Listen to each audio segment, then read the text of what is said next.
Seja muito bem-vindo ao canal Jus Becaria. No vídeo de hoje falaremos sobre os sistemas de avaliação das provas. Antes, deixe o like, inscreva-se em nosso canal, contribua com a gente para o crescimento do canal e para que possamos trazer cada vez mais conteúdos jurídicos para você. Nós sabemos que o destinatário indireto das provas é a parte.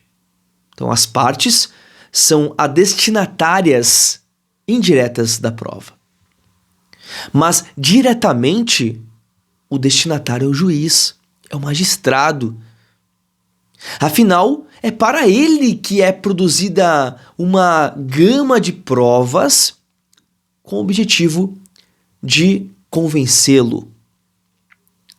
E essa avaliação das provas por parte do magistrado cabe comporta três sistemas. Ao menos é o que a doutrina nos traz. O primeiro sistema é o sistema da íntima convicção, ou seja, nesse sistema, o juiz não precisa motivar a sua decisão. Ele decide e pronto. É o que nós vemos na prática nos casos de tribunal de júri, onde o juiz, que naquele momento é o jurado, o conselho de sentença, formado por 7 jurados, cada jurado pode decidir sem precisar motivar a sua decisão. Ele não precisa falar, olha, eu decidi pela absolvição por causa disso, disso, disso. Eu decidi pela condenação por causa disso, disso, disso. Não, ele não precisa motivar a sua decisão. Não à toa, inclusive, o seu voto é sigiloso. O segundo sistema é o sistema da prova tarifada. Nesse caso e nesse sistema, nós temos a origem, ou como origem, do sistema inquisitivo do processo penal, onde o juiz ele elenca algumas provas como valendo mais do que outras. Lembremos do sistema inquisitivo do processo penal, onde a rainha das provas era a confissão, permitindo inclusive a tortura para conseguir a confissão. E no sistema tarifado de provas, algumas provas, pode ser até mesmo a confissão, valerá mais do que outras provas. Nós temos no Código de Processo Penal, artigo 158, quando fala sobre as perícias, peritos, vai dizer que a confissão não supre a falta da perícia, mesmo sendo indireta. É quase como se trouxesse o exame pericial valendo mais do que outro meio de prova, por exemplo, a confissão.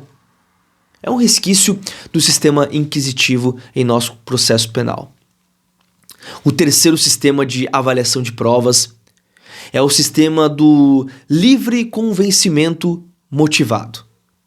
Nesse caso, o juiz ele reúne todas as provas possíveis, ou todas as provas que as partes trouxeram até ele, e decide, trazendo todas as provas com o mesmo peso, porém, a sua decisão precisa ser motivada. Ele precisa fundamentar a sua decisão. Ele não pode simplesmente absolver, simplesmente condenar. Ele precisa motivar cada decisão que ele tomar. No Brasil, o sistema que está em vigor é o sistema do livre convencimento motivado. O juiz, ele traz todas as provas, ele reúne todas as provas no processo, via de regra, aqueles elementos que se tornaram provas, que possuem o contraditório, ao menos a regra é essa, e o Código de Processo Penal prevê isso, que os elementos do inquérito, eles podem contribuir para a convicção, para o livre convencimento motivado do juiz. mas não pode ser exclusivamente os elementos de informação produzidos em sede de inquérito policial. É preciso que haja também elementos produzidos no processo que se tornem ou que se tornaram provas. O juiz ele reúne todas as provas e decide de forma motivada. São os 3 sistemas de avaliação de prova: sistema da íntima convicção, o sistema do tarifamento das provas e o sistema do livre convencimento motivado. Este último é o sistema adotado em nosso Código de Processo Penal brasileiro. Espero ter contribuído, espero que você tenha compreendido cada um dos sistemas. Um grande abraço e bons estudos.